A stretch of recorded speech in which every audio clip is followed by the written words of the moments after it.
Hello and welcome to the Voices of the Vic podcast with me, Ben Aiton, James Batchelor, and this week we have a special guest. He goes by the name of Mr. Mike Duffy. He is back for one night only. No, only joking. He's back. He attended the game yesterday, so he was able to watch the game. So he's on to give his thoughts about Watford's defeat yesterday.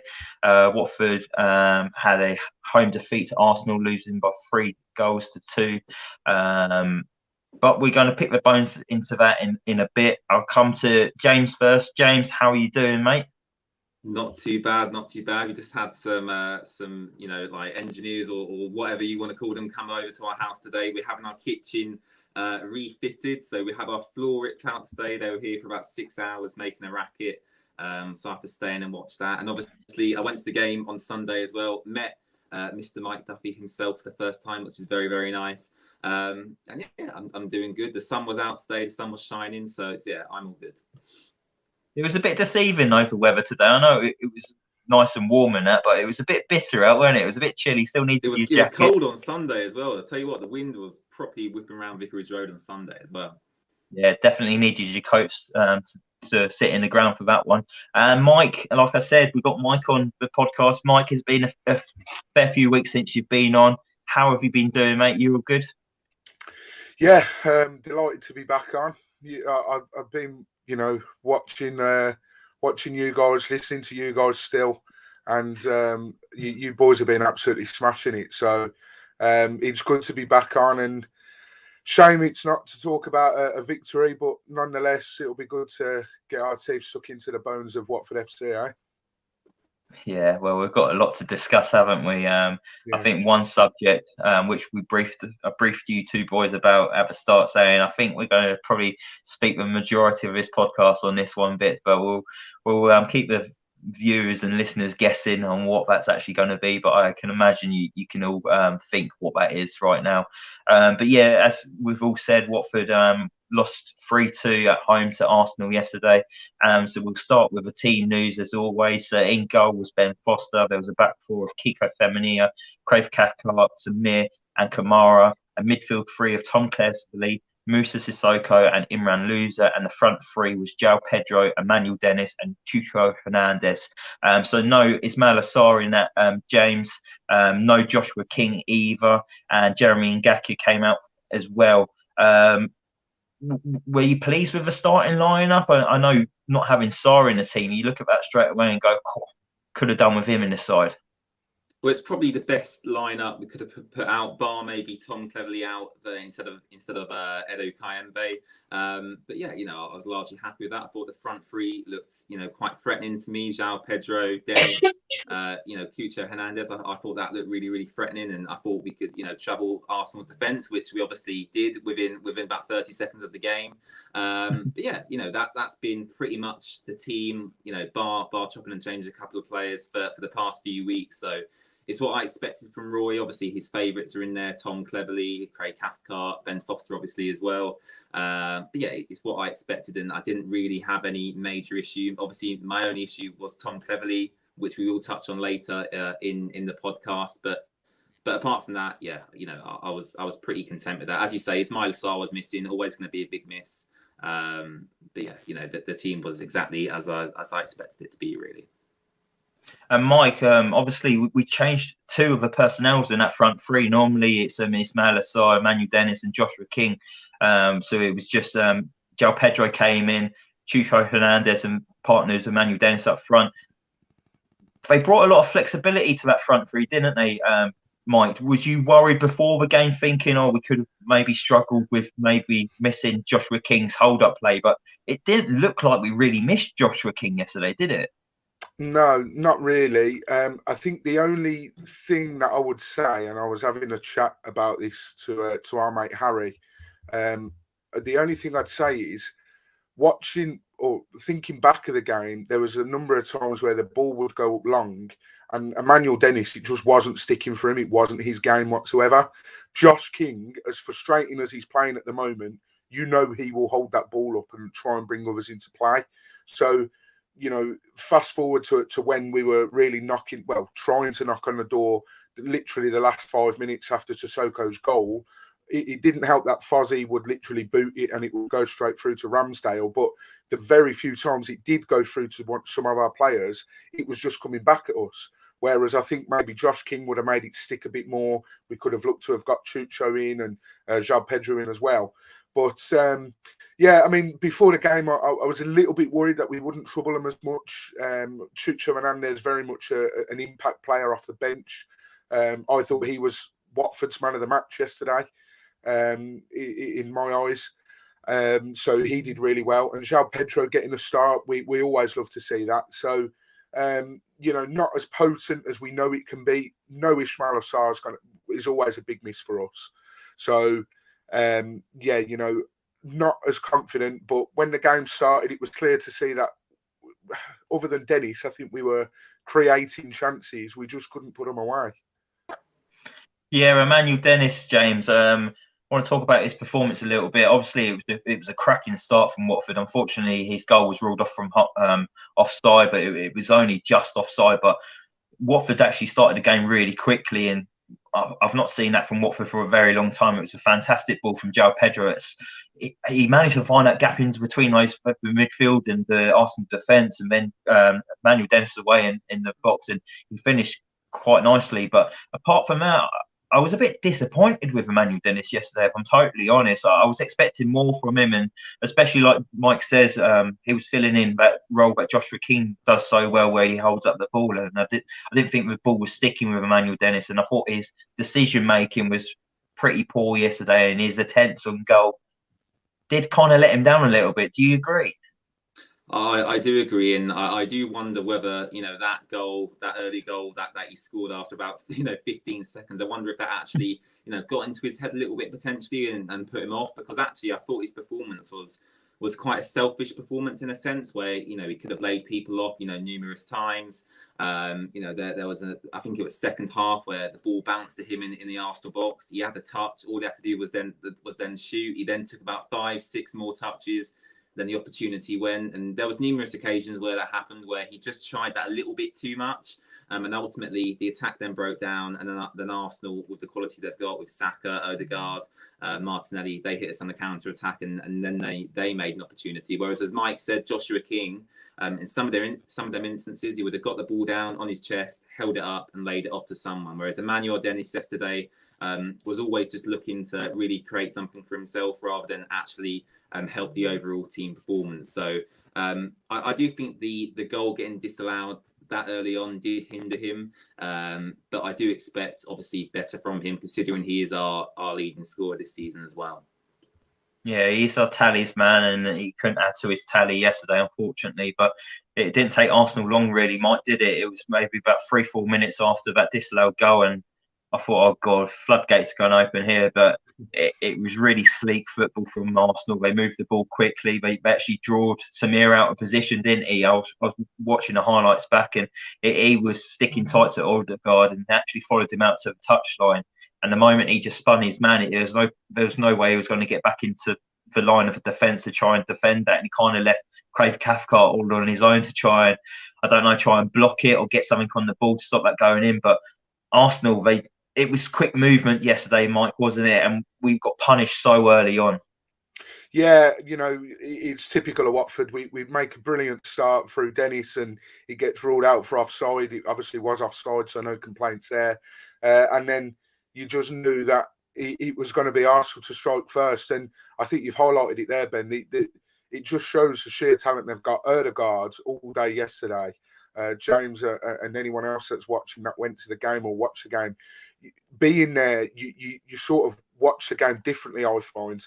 The pockets of space he had every time. He's playing in that free role, and every time the ball was on the left-hand side, the other side to where Odegaard was, because he's in that free role, he was just able to drift. So it was almost as if Kamara was left with Saka and Odegaard both from that side because of the free role that Odegaard had.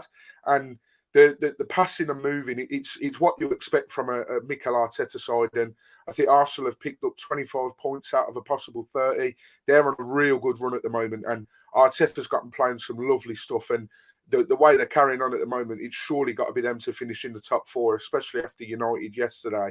But but yeah, you know, they really cut us open. And I think that was the difference yesterday. Their quality just shone through, and all three of their goals were really, really high quality, I thought. Yeah, no, definitely. All three goals were absolutely fantastic and superb, and it was like watching the Arsenal of the old. The way they was creating opportunities and finishing them and executing them perfectly. I think they just took their chances really well. They were so clinical, and it was just fantastic. Like for a neutral, fantastic to watch 4 really good goals. And James, I say 4 goals because Watford did score a fantastic goal yesterday.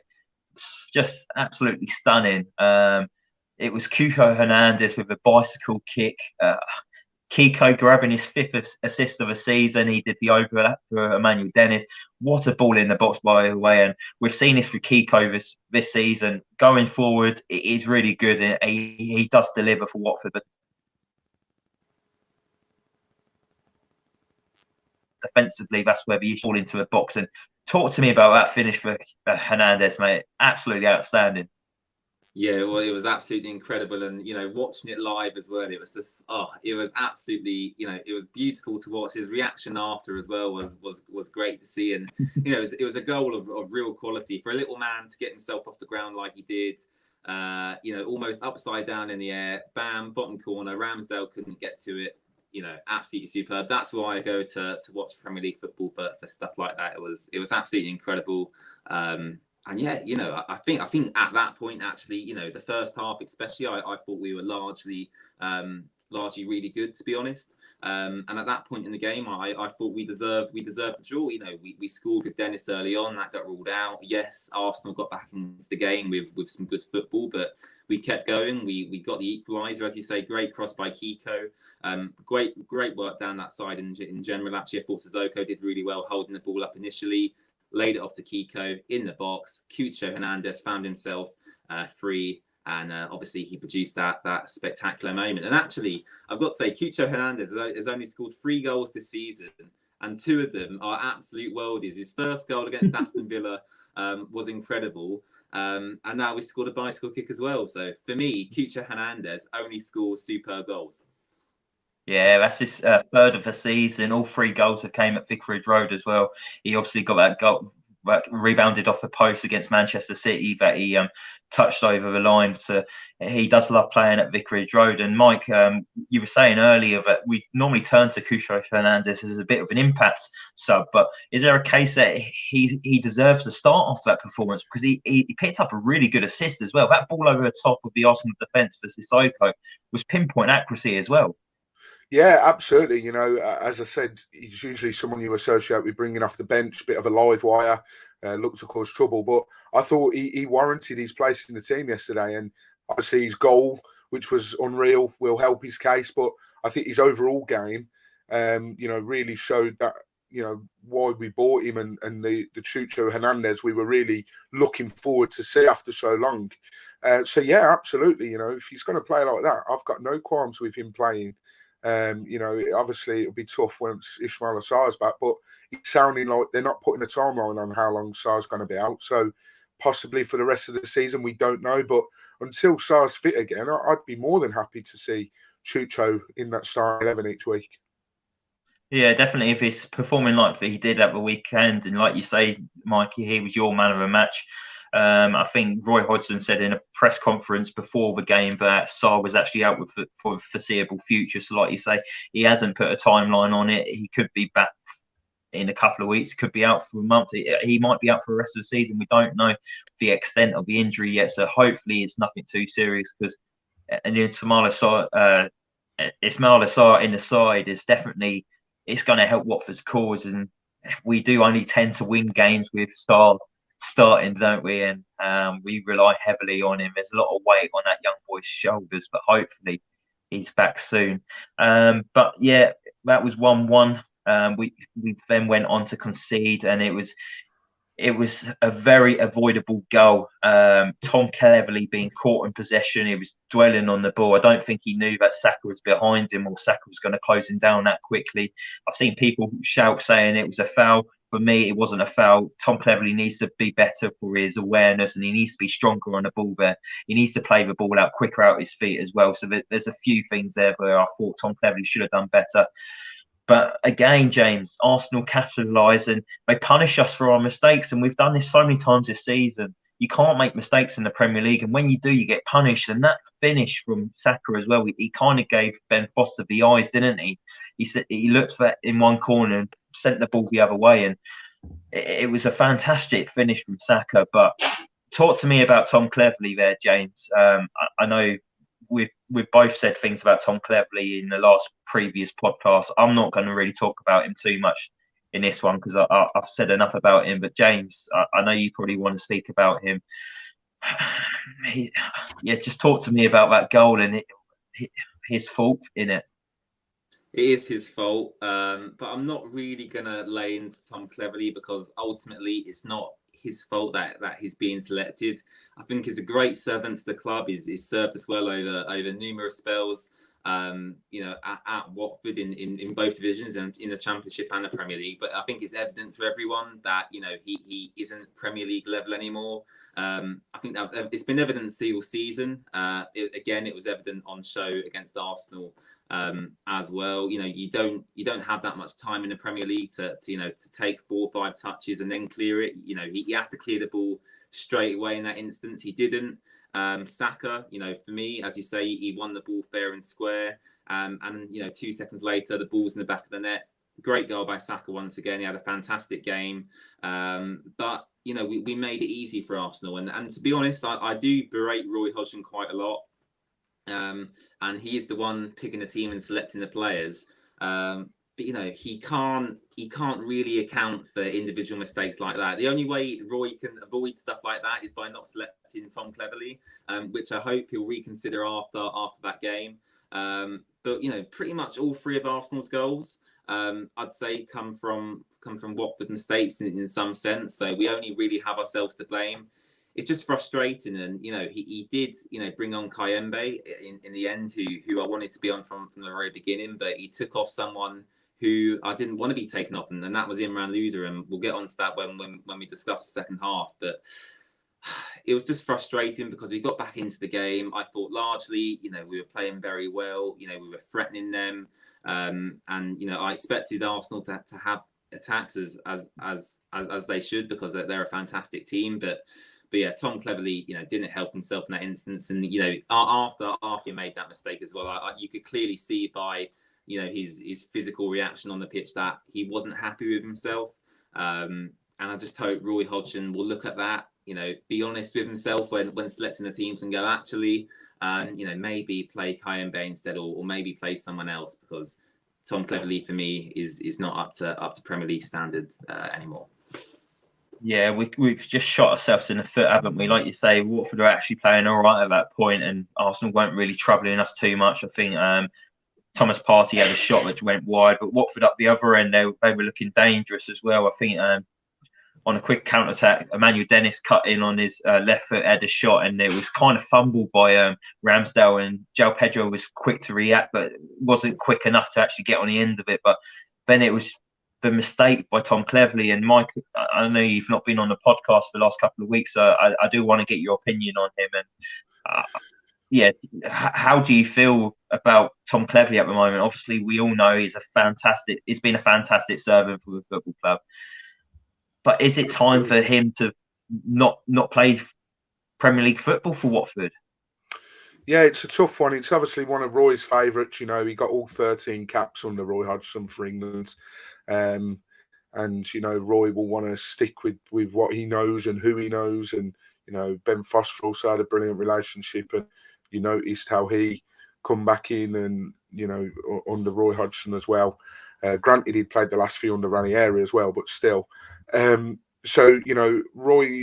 it gives me the feeling that if he knows them, he'll stick with them. And he said that we might have our favourites, but possibly Roy could have his as well.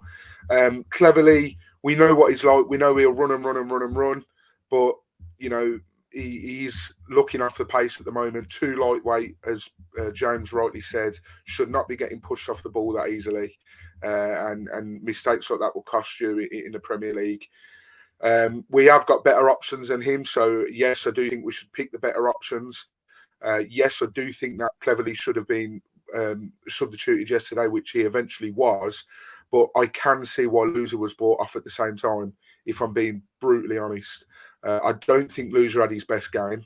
That's not to say that Cleverley shouldn't have been brought off first. I think Loser didn't have the best game that we know he's capable of. I believe he was on a yellow card as well, and there was rumours as well that he'd picked up a little bit of a knock. So I don't know about the knock bit. I certainly didn't see any signs of discomfort from him, but he was on a yellow card. So, perhaps that's what the thinking was around that time. But obviously, Cleverley thought he was coming off because he turned around. I don't know if the cameras picked it up on Sky Sports. But, yeah, I do sadly think that maybe the Premier League is a cut above the level he's able to cope at now. I think should we go down, yes, we won't want, certain fans won't want him to stick around in that sense, because we want to be looking in a new direction. But he would be a good squad player to have should we go down. So yeah, but he's not, unfortunately, quite out for Premier League level. His levels, performance levels, are too inconsistent. He'll have a good game followed by maybe 2 or 3 bad games, and then a good game and then 2 or 3. So yeah, unfortunate, because we've spoken about quite a lot on this podcast in the early days about how much we love Cleverley and his passion and everything else, but unfortunately, his age is catching up on him in the Premier League, I think. Yeah, no, 100%. We'll talk about the substitution in one moment. We'll just speak about the Arsenal third goal. Obviously, we went in at halftime 2-1, came out second half, and it was another mistake, really. We're actually, I see there's two ways where we could have prevented this goal. Loser playing that loose ball across the side. He was trying to pick out Kamara, and he completely got his footing completely wrong and lofted it upright in the air, and he went out for a throw in. And that was mistake number one. And the second one, it was the ball went out of play, and it was fair play by Mikel Arteta. He picked the ball up quickly and gave it to can't remember who was taking the throw in, but passed it to them. And Kamara didn't get back into position. He was kind of just standing in front of the throw taker, and he was just trying to unsettle him. But Arsenal was just quick thinking, and they got the ball going, and it was just the moment the ball left the guy's hands, it was just one touch football. It was within 5 passes, the ball was in the back of the net. Lacazette just laid it off to Martinelli, and it was another fantastic finish. And Watford were 3-1 down. And James, did you think 3-1 Watford were dead and buried at that point? I did, and actually, I think that loser misplaced pass might also be another contributing reason why Roy Hodgson took him off. Because understandably, if I was a Watford manager, I would have been frustrated with that. 2-1, you can get back into the game at that point. But 3-1, that's a slightly different matter. You've got more of a task to get back into the game. So Roy was probably frustrated at that mistake as well. But the actual goal they scored, as Ben said, 5-6 passes. It was in the back of the Watford net. Lacazette, great hold-up play. Martinelli, again, like Saka's goal, right into the top corner. Ben Foster couldn't really do anything about any of the goals, to be honest. So if I see any Ben Foster hate or slander on Twitter, I'm not having any of that because I thought, all the goals were top quality finishes. And it was just frustrating because the second half, in comparison to the first half of Watford, it was so different. I can't really put my finger on what changed. Obviously Mikel Arteta and Roy Hodgson would have gone in at half time and spoke to the players. Whatever they said from a Watford perspective, didn't work, because I just thought we were a yard off the pace in that second half. Arsenal really dominated the ball. In the first half, Watford did have quite a lot of possession. But the second half, especially, I thought Arsenal really got into their groove. Should have had a couple more goals potentially. I think Nketiah hit the post as well when he came on. So it's just frustrating because I thought we warranted more than the scoreline suggested. And again, as we said, it's just individual mistakes that led to the goal. Lose a misplaced pass. Mikel Arteta had his initiative to quickly throw the ball to the Arsenal player. 5 seconds later, it's an Arsenal goal. So very frustrating. And And yeah, just it just felt undeserved to me because I thought we were doing quite well up to that point, really. Yeah, definitely. I felt like Watford, their intensity was much better yesterday. I felt we upped our performance level. It was much improved than the Palace game, which was atrocious, and it didn't even look like we was bothering against Palace. But I don't know if it's Mike. Do you reckon it's a case of it's a bigger team, it's on TV, Watford players want to turn up for this one? We've seen it before for games this season against Chelsea at home. It was live on, I think it was on Amazon Prime that game. We've seen it against Manchester City. I think that was on Sky Sports that day. Both those two games, Watford kind of upped their performance levels, and we saw it again yesterday against Arsenal, didn't we? Yeah, and funnily enough, I don't mean to name drop here, but I was talking to Tommy Smith exactly about this. I was in, for those that have seen on my personal account, I was lucky enough to be in hospitality yesterday, and Tommy Smith was there, and I was chatting to him, and he said exactly the same. I asked if he thought we could stay up, and we were chatting. I says, I think the Palace game was a massive blow for us, and he said, we seem to get ourselves up and raring for the big games, which you're absolutely spot on. That Chelsea game, I've not seen us press like that all season. The how we didn't take our chances and go further ahead in that was one of the best pressing games and the best intensity that I've seen from us this season. Man City, we kept the score respectable and sort of had a few chances as well. Manchester United as well, although they're not having the best of seasons, still a massive club, still got to beat them, and we brushed them aside 4-1. So, I don't know whether it is because it's a big team and we think, right, you sort of got nothing to lose with the big teams. You're not expected to get a result. It's the games that are coming up where the pressure is really going to be growing. And if we can show some of the fight that we showed in the first half against the teams that we've got coming up, then it's going to make for an interesting end of the season. It's going to be a horrible one because it's going to be, are we staying up? Although a lot of our fans seem to be resigned to the fact that we're going down.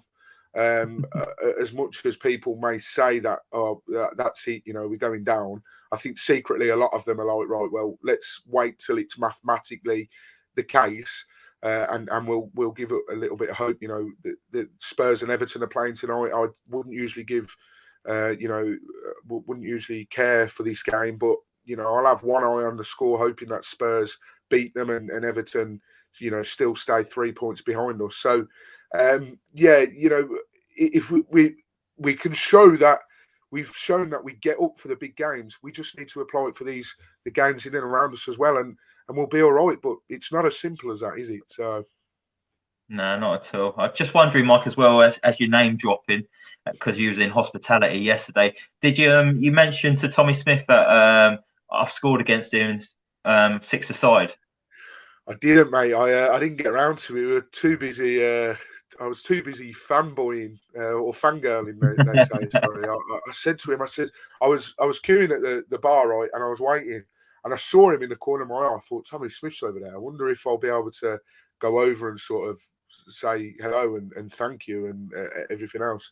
And then he was next to me at the bar, and there was this bloke in between me and him, and I thought, right, you shift so I can speak to Tommy. And he went, and I was like, right, okay. And I says, Tommy, I says, nice to meet you. I says, thank you so much. I says, you were the one banging in all the goals when I was growing up and like really into, really started attending more football matches, etc. And I said, you scored against Arsenal, didn't you? And he had to look it up that day. He says, funnily enough, I had to look it up, and we were just chatting about old times really, and what he thought of this season and what he thought would happen for the game and everything else. So, I didn't get around to mentioning that you'd scored against him in 6-a-side. It doesn't surprise me though, because you are the bagsman for your team, aren't you, Ben? Well, me and our mate Chrissy Peer, we're the top goal scorers. But Tommy Smith, one of the nicest guys you'll meet, even when playing against him, is really nice. I think when I know we've gone off tangent. This is what happens when Mike. We do when I'm back on. Yeah, we just go off topic. So just quickly, when I played in the Berkhamsted 6-a-side league, Tommy Smith was playing in his side, and they was called Barcelona B, and they literally won every single game. They were so good. They would pass you off the pitch, and their movement, like, it's so rapid still. Like me trying to keep up with Tommy Smith when the ball goes down the line, it just leaves me for dead. But in the same team is Jack Smith as well. Remember, he used to play for Watford as well. I think he went on to play for Millwall and AFC Wimbledon, but he's still got it as well. And I think both of them, they own a estate agent in Rickmansworth, I think I want to lead to believe. But yeah, Tommy Smith, absolute Watford legend, ain't he? So I'm glad you met him yesterday and told him how wonderful he was, and he got you into supporting Watford, because yeah, he's a top guy. And I see him now and again, actually, because he's around the Burco area, so I do see him now and again. But yeah, top guy. We'll have to get him on as a guest on the podcast one time, and you should have dropped that in yesterday, Mike. No. Yeah, well, I tell you who else was in there. I don't think I mentioned. I mentioned this in our group chat that we've got on WhatsApp, that Tommy was there, and I sent the picture of me and him. I didn't mention. I walked in, got my lanyard, looked to my right, and there was Scott Duxbury chatting to, I don't know who it was. It oh could have been my a fan, God. someone he knew. Scott Duxbury was there, having a pint, just chatting to someone. And then he had some food brought over, of course, and he had a couple of beers before the match, and I thought, Christ, you wouldn't see this at any other club. Like, I know he gets a lot of stick, and that's another subject for another day, but I think that's what I like about Watford. I was with my mate Dan. I was with my mate, my boss. He's an Arsenal fan. He sorted the hospitality out for us, and I said to him, I says, the CEO of Watford's over there. I was like, you wouldn't get that at any other club. You wouldn't see Stan Kroenke or whatever his name is in the, in the hospitality at Arsenal, and that's what I really like about Watford being a little club. He was in there and chatting to whoever, whether it was another member of staff or another fan or something, and just having a beer. And I was thinking about approaching him and thanking him. I'll probably get a lot of stick for saying that, because there's a lot of fans that are thinking very different thoughts about him and Mr. Potso at the moment. But I was thinking of just going over and saying, listen, thank you for what you've done for our club. The things they've done, the stands renovations, the fact that we've been in the Premier League for so long, brush aside what's been going on recently, and I think he absolutely would deserve me going over, or anyone going over, and saying thank you for the hard work he's done. But yeah, it was surreal, to be honest, and yeah, a good day. And yeah, sorry to go off on a tangent. I don't even remember what the original question was now, so I'm sorry. I'm just surprised that Scott Duxbury didn't go up to you going, you Mike Duffy, Voices of the Vic, listen every week. What have you said about me? Well, yeah, he missed a trick there, didn't he? Definitely. Well, we've got to that part of the show where we're actually going to talk about what I thought we're probably going to spend the majority of the show talking about now. Obviously, around the 60th minute, 65 minutes, Watford made the substitution. I've never heard a chorus of boos like it before in Vicarage Road. Obviously, you hear it at full time, but you don't hear it for substitutions. It's very rare that the crowd would turn and boo like that. Honestly, I've never heard anything like it before. So Imran Loser was substituted for KMB. Watford fans weren't booing that KMB was coming on. It was definitely the personnel choice. It was definitely... We all thought it was Tom Cleverley. Tom Cleverley thought it was Tom Cleverley. The fourth official put up his board with his numbers, and you could see Tom Cleverley glance over to the side, and he actually turned his body as in motion that he was going to start walking off. So he thought he was coming off, and then the numbers came up, and it was number 6 Imran Loser, and we was like, whoa, Roy Hodgson's gone there. And then the chorus of boos was just... Well, like I said, never heard anything like it before. But the fans were unhappy. Well, let's talk about the substitution first before I go into the comments of what Roy Hodgson's actually said. James, I come to you because you've not said anything for a while because Mike's been chatting for about 20 minutes. So apologies for that. Sorry. James, that substitution, I imagine you were booing too. I was, as was, I think, the whole stadium. It was very, very odd. I'm not sure what was going through Roy Hodgson's mind. I know Mike, come up with a few suggestions earlier. Potentially had a knock. He was on a yellow card. He was getting stuck into the game, Luther, as well. He's one of really the only Watford players, getting stuck into the Arsenal players and giving it a right go. So as Mike said, potentially that could be why Roy took him off, but I highly doubt it.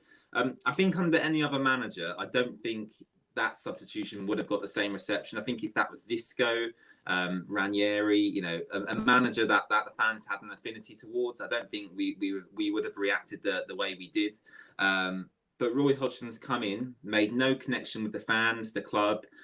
He doesn't understand what we're about. He has constant digs at the fans in press conferences. Whenever a journalist questions him, he bites back. And I do think that played a factor, actually, in the reaction he got, which is his own fault, is his own doing, really. But I think we can all agree it was the wrong substitution to make. I agree with Kayembe coming on. I think that was the right thing to do, but not for Imran Loser. I think Tom Cleverley, as you say, was way off it against Arsenal, has been way off it this season. As Mike said earlier, is a favourite under Hodgson. But it was clear, if it's clear to 22,000 people, it should be clear to the manager of Watford. And unfortunately for us, it wasn't. And at that point in the game as well, it was a real turning point. We had plenty of time left in the game. I think that was, around the 55th, 60th minute mark. So there's plenty of time to turn it around. And I just found it was quite a negative substitution in the sense that Imran Loser, some of the passes he comes out with is our most creative midfielder. He's a playmaker, if you will. And we're going to take him off and have a midfield three of Sissoko, Kayembe and Tom Cleverley. It just didn't really make much sense at the time. And, as the reaction said, it was, everyone was baffled. And to be fair to the Rookery, when Imran Loser walked past, they all gave him a standing ovation. So Loser knew the boos weren't directed towards him. It was obviously more directed to Roy Hodgson.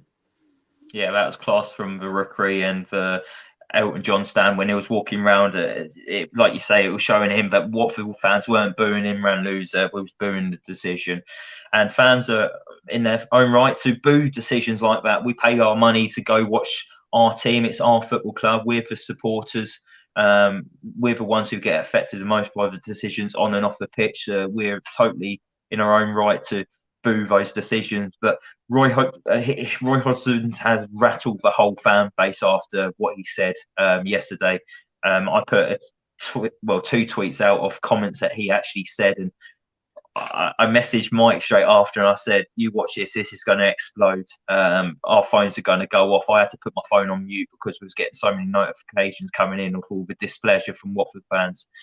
So I'm going to read out the quotes, and then I've actually picked out 5 tweets that some Watford fans have replied to and what their thoughts are on his comments, and then I'll come to you two with it. So Roy Hodgson, his first comment he said was, fans have got favourites, and unfortunately we have taken over a team where the fans have decided long ago where their favourites are and who their favourites aren't. Unfortunately, I have got to carry on trying to pick teams to win games and not pick the team the fans would like to see because I don't trust their judgment, unfortunately. Watford manager Roy Hodgson. So there's a couple of tweets I want to read out. First one comes from a gentleman called Lee Harris. He says, in the past, I've been happy with sackings due to results, but always felt bad because they were a nice guy, or maybe it just didn't work out / wrong timing. When Roy is sacked, I'm going to celebrate like no tomorrow. Never has a manager angered me so much so quickly like Roy Hodgson. I hate him. John White says, all we hear about this clown is how he'll get us organised at the back. 7 goals conceded in our last 2 home games would suggest that's a myth. My least favourite Watford manager ever. Garston Horn says, Roy's attitude to us is clear indication that he's still never got over the Harry the Hornet and Wilfried Zaha incident. Caroline says, Roy's comment is a little worrying, as he hasn't exactly picked the team who have won many points, also shows his dislike and distrust of Watford supporters. And finally, Kieran Rees says, I trust the Watford fans' judgment more than the judgment of a manager who thinks Cleverley should be starting games. Another game, another dig at fans. I can't wait until he gets the sack. A lot of unhappy Watford fans there. I'll come to you first, Mike. How do you feel after seeing those comments and hearing those comments about Roy Hodgson? Yeah, I'm going to play devil's advocate a little bit because I'm not saying what he said is right or acceptable or anything like that, but anyone that watches any sort of football or anything like that will know what Roy Hodgson is like, what he's about. He's very cutthroat. He's very not like Troy Deeney, because Troy Deeney was different with it, but everyone remembers that famous interview. You know, let's not take the piss here. And he's like, I'm not taking the piss. He goes, well, I think you are. Everyone knows that interview, and you know, he's clearly quite, you know, straightforward. And if his team's just lost, he's not going to stand there and be like, you know, one of these managers that's like, oh yeah, we were unlucky, but we go again next week, and yeah, you know, things didn't work. We're not happy, of course, but we go again next week, and we're looking to change it, and we're still fighting. And I've seen a few people suggest, you know, there's been times where managers of Watford have turned around, we'd lose, and they'd be like, yeah, not the result we wanted, but there's still positive things to take, and there's still games left, and you know, we can work on it.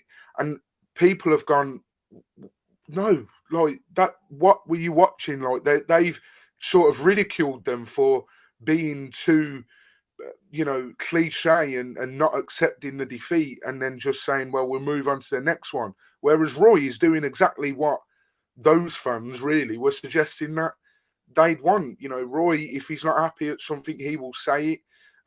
If he's thinking it, he's saying it, and he's very cutthroat and straight to the point. If Roy thinks that we're going to get relegated, I would bet any money that he will happily say that to the media. If there's a game coming up, I don't know. I can't remember exactly off the top of my head the games in what order, but if we lose a game and it really is looking tough from there, other managers might be like, yeah, really, really disappointed, of course, but we've still got X amount of games. Roy seemed the type of manager to turn around and be like, yeah, you know, it wasn't good enough. We weren't good enough. I don't think we've got enough to stay up. And that's the type of manager he is. He's very old-fashioned.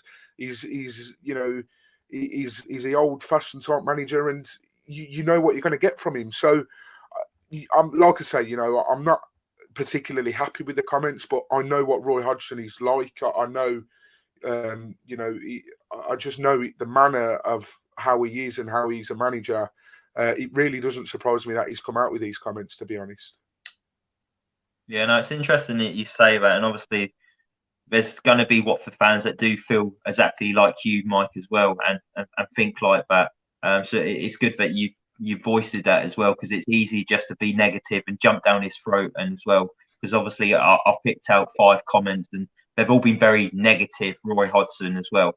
But I'm going to come to James next, and I know where this is going to end up. I don't think you're going to be singing from the same hymn sheet as Mike, but how do you feel about those comments from Roy Hodgson? And yeah,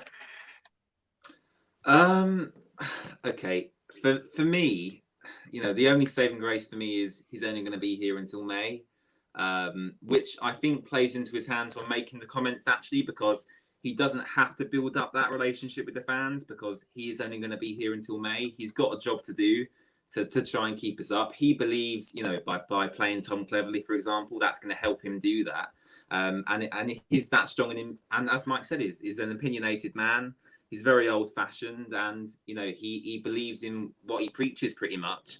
However, you know, from actually a fan's perspective and from my perspective, I don't really like it when, you know, a manager of Watford just talks about the fans like that. I do find it, you know, quite disrespectful. People pay a lot of money to go and watch Premier League football, £40 a match, you know, £500 a season. It's very expensive to go and watch Watford at times, and especially when, you know, the manager is coming out with comments like that. It's quite demoralising, actually, and you know, it does make me question, you know, should I be spending my money on this? You know, should I be spending my hard-earned money on this? And it's I don't really know what to say, because it's his personality, and I'm not going to attack someone's personality, but at this moment in time, I don't think it's necessarily what the fans want to be hearing, but it's the way Roy works. We can't change the man he is. It's how he operates, and unfortunately, we have to stick with him until May, unless we make a ridiculous decision and sack him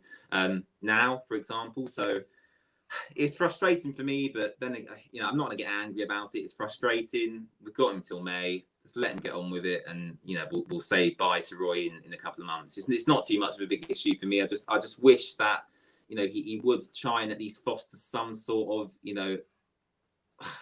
just some sort of bond between himself and the supporters. That would be nice. But seeing how he's worked in the past couple of weeks, I can't really see that happening. Well, I just don't like the whole situation where he hasn't came in and attempted to make a bond with the Watford supporters, and I do feel like he's got a bit of an agenda against Watford fans, and I do. I'm not being silly when I say it, but I do think the whole Wilfred Zaha Crystal Palace relationship with Watford fans. He was obviously the manager of Crystal Palace at the time, and the way Watford fans reacted to that, he didn't like it. And I do think he kind of holds that against Watford fans a little bit. And yes, he's only here till the end of the season. But Mike, don't you think that if he was to build a relationship with the fans, that would actually help the team? Like, surely him not building a relationship with fans is just going to cause negativity towards Roy Hodgson, which is going to end up being negativity towards the team. Yeah, and absolutely spot on to point that out. He's making a rod for his own back with some of these comments, and it's not helping his cause as the likability factor. But some managers, they don't, they don't care. Look at Walter Mazzari. He was, I know he didn't speak the language, so it's very different. But he didn't have a great rapport with the fans, and we stayed up that season. And some managers will just be that cut from the same cloth and old-fashioned. Now, I think, to be honest, I don't care if the fans don't like me as long as the players produce the results. But you could say psychologically it would all link if the fans are behind the management and then the management reflect onto the players. It all clicks. We've been very lucky. I think the only reason we're sort of comparing this is because we've been very lucky to have two managers in recent years who have had such good relationships with the fans in the form of Javi Gracia and Xisco Munoz. I've never known anything like it in my lifetime as a Watford fan, to have two likeable characters and such good managers at the time that they were managing us, and be such likeable guys, to then go to Roy Hodgson, who's literally been brought into firefight, knows he'll be off in May. So to him, he might think, you know what, if the fans like me, happy days. If they don't, they don't. I'm just here to get the results. So yeah, there's both. I don't mean to sit on the fence, but there are both ways to look at it, and I think both ways need to be discussed, which is what we're doing, and give sort of a balanced view on it. I think, just to cut in quickly before we move on, I think we've essentially gone from one extreme to the other. We had, Xisco Munoz, as Mike said, he was, really jovial, really happy. Ranieri, in a sense, was, a really, really happy guy as well, as we've seen at the clubs he's managed. Leicester, Watford, he seemed to come across as a very nice guy in his press conferences. And we've gone from that to suddenly completely the opposite end of the spectrum with Roy Hodgson. So I think there's two extremes there, and we've had them within the space of about 5 months. So I don't think that really helps either. Yeah, and like we've all said, we all know he's not going to be here long term. He will be gone at the end of the season. That's when his contract's up, and he's literally just here to do the job of trying to keep Watford in the Premier League. And we all hope he does succeed and does the job that he's been brought in to do. But me and James were talking about this a couple of weeks ago. Mike, it'd be interesting to get your opinion on it. We was talking about who we would potentially like to be our next Watford manager. James wanted Frank Lampard, but he was snapped up by Everton. And I wanted to go down the route of like a young progressive manager, like a Ryan Lowe or a Russell Martin. But it'd be interesting to see who you would maybe want to go after. If you was in charge of Watford, who would you look to appoint as our next head coach or manager? Yeah, well, I was having this discussion today at work with my boss, and Frank Lampard, very interesting choice there, James. But Ryan Lowe, Ben, I think he's a great shout. Preston have done really well to snap him up. It's quite evident to see, the work he did at Bury when they were going through what they were going through to get them promoted to League One. That's some achievement. He would definitely be on the list. if I'm being realistic about it, though, will he join after just joining Preston? Possibly not, but you know, you wouldn't totally rule it out. Not to be that guy, but we are, you know, you would think that he would fancy his chances more at Watford of getting promoted than he would at Preston. But hey ho, there's two names. There's three names really that I think we should go for, or I would be happy to see. Firstly, and again, it might just contradict what I was just on about with Ryan Lowe leaving to come and join us. But if you forget that, Chris Wilder, I think we should have gone for him before we brought in Ranieri, personally. Because, you know, yes, he didn't enjoy the best of times at Sheffield United in the season that they went down. But before that, he did absolutely superbly. They were in the question for Europe and, you know, they were really, really taking teams to the sword. And it's evident to see what he's working on at the moment at Middlesbrough. The podcast account follows Middlesbrough podcast too.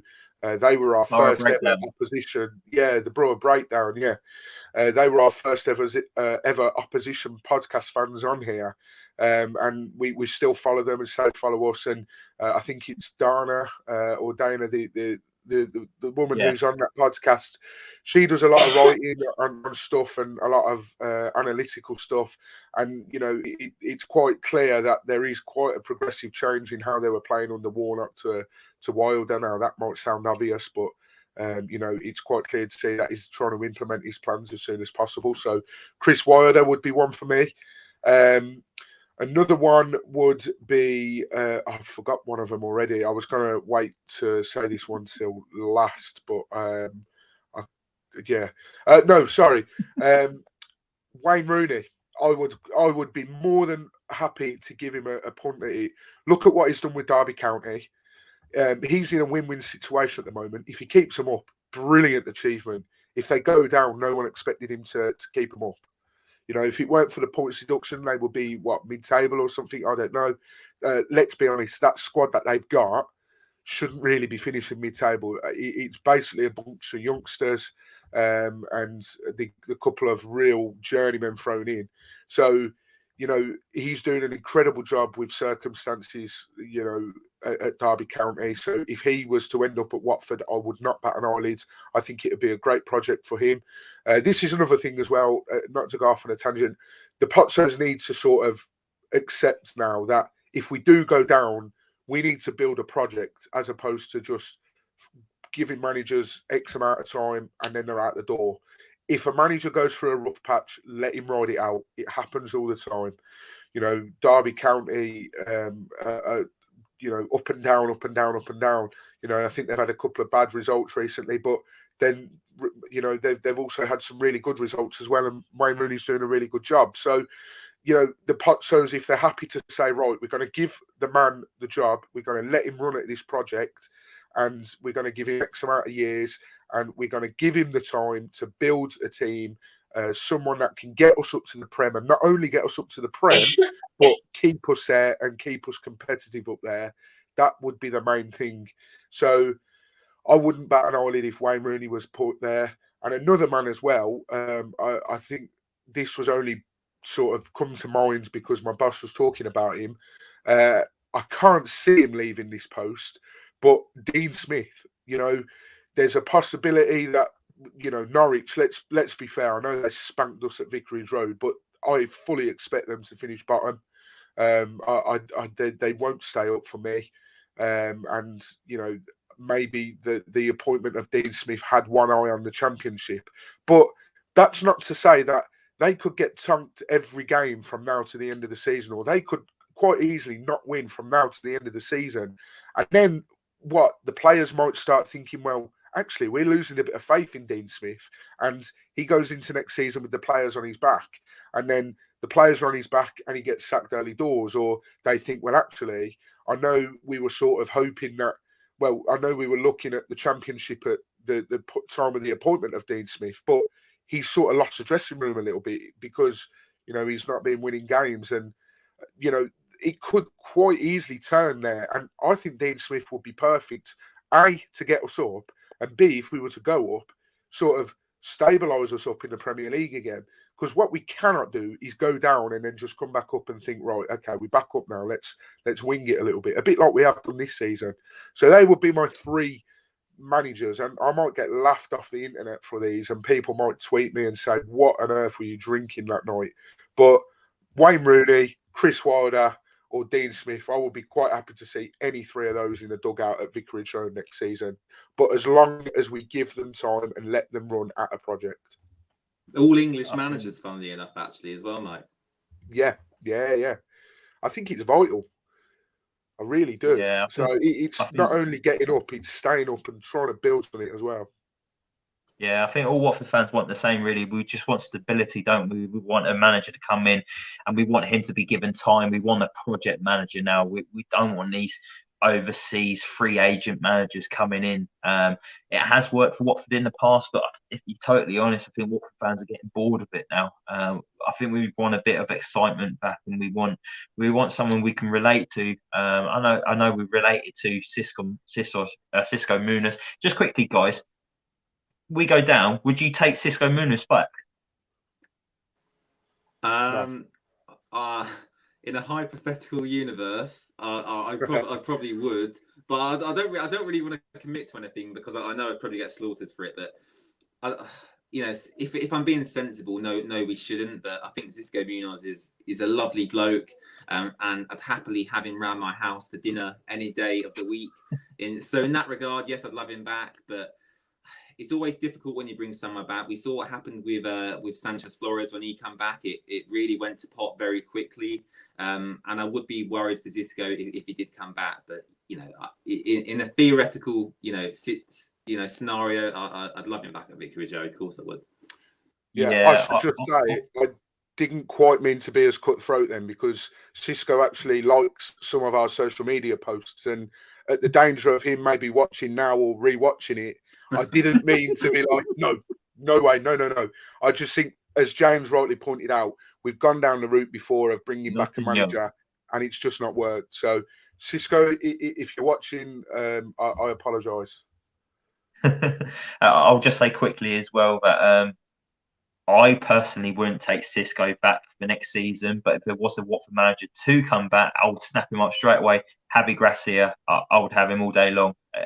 Bring him back, give him the project, let him rebuild Watford. He's got the connection with the Watford fans. Watford fans didn't want him to be sacked in the first place, where with Cisco Muniz in the Premier League, was kind of Watford fans were getting a bit on Cisco's back going, I think we need to make a decision here. I do think Watford fans have regretted that since Cisco has left this season, because he has won the majority of our points this season. But yeah, if a Watford manager was to come back, for me personally, it would be Javi Gracia. Love him. And I just want to sing the Sangria song, if I'm totally honest. But yeah, that was Watford's. I know we've gone off tangent a little bit, but Watford did go out 3-2 defeat to Arsenal yesterday. Just quickly, we've not done it for a while. I want to feature very briefly on our loanees out on loan. I put something up today which made me laugh, and I'll read it out. About Dan Phillips, who's out on loan at Gillingham.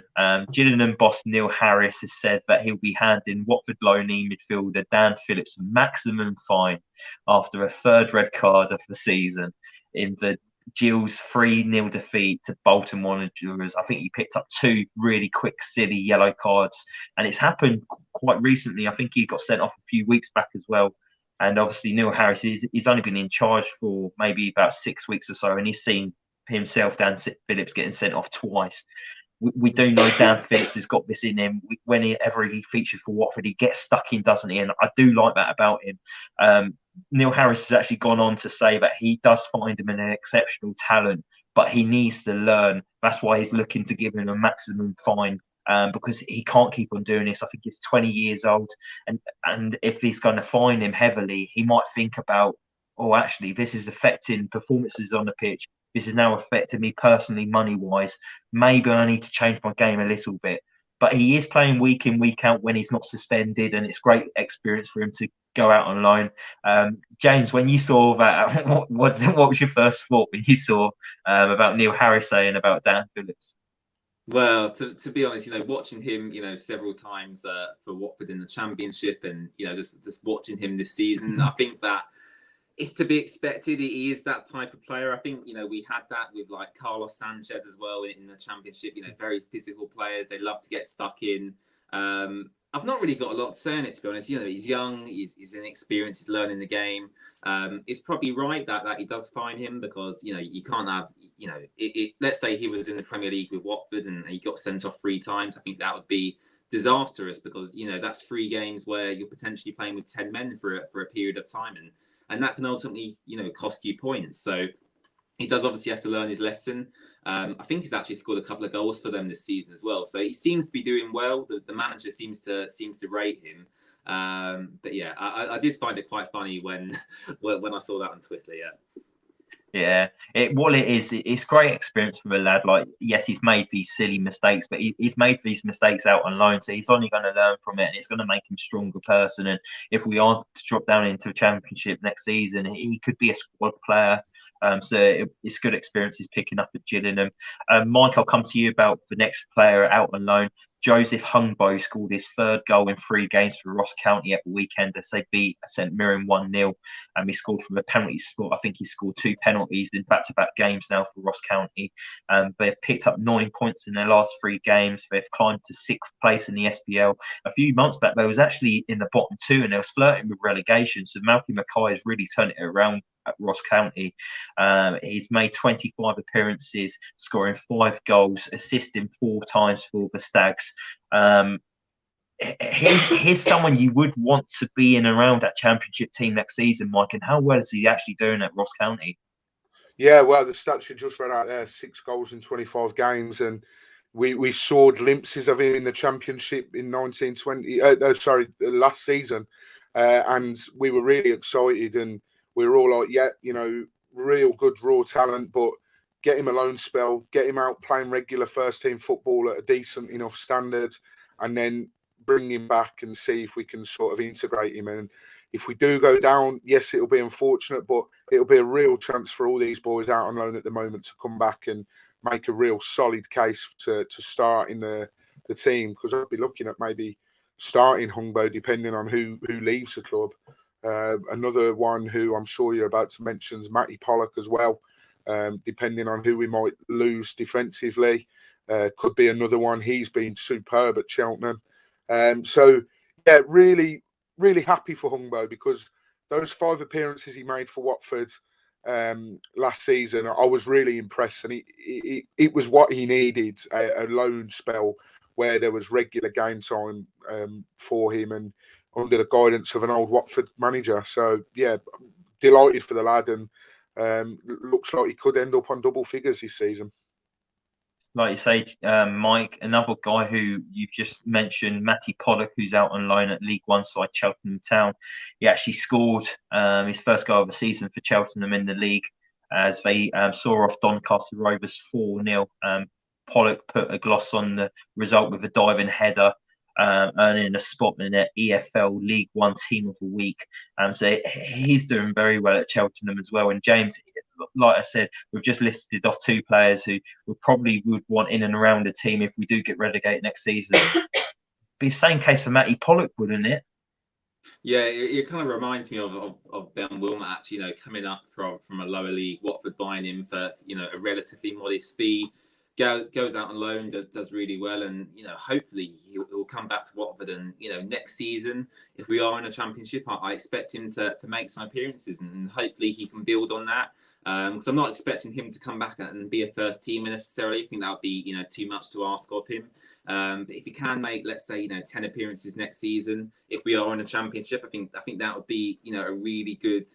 A good step for him in his career. And it's a great header, actually. I saw someone post it on Instagram, bullet header, if you will, really powerful, really strong, got in front of the defender, and yeah, exactly what you want to see, really. A lot of goals from Watford loanees this week, actually. So I think hopefully that's a good omen going into the next few weeks and going into the future of Watford moving forward.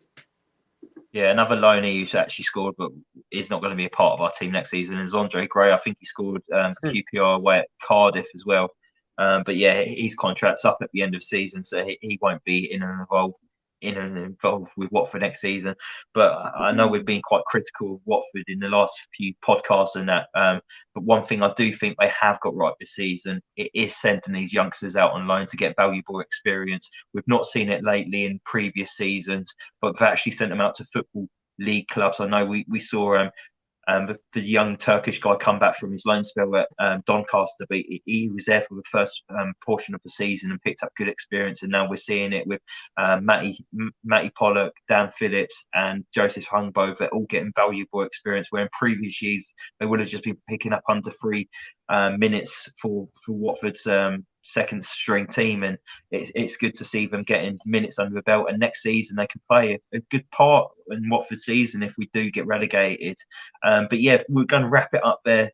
Thank you for everyone who's watched on YouTube.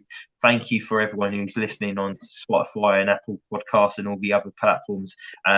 Don't forget to give us a rating. If you're watching on YouTube, don't forget to hit the like button and subscribe. But yeah, thank you very much for everyone who's watched and listened. We'll be back next week to talk about Watford's upcoming game.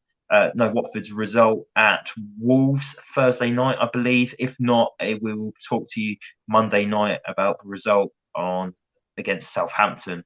So yeah, thank you very much, guys, and we'll be back next week. Stay safe and come on, you Orns.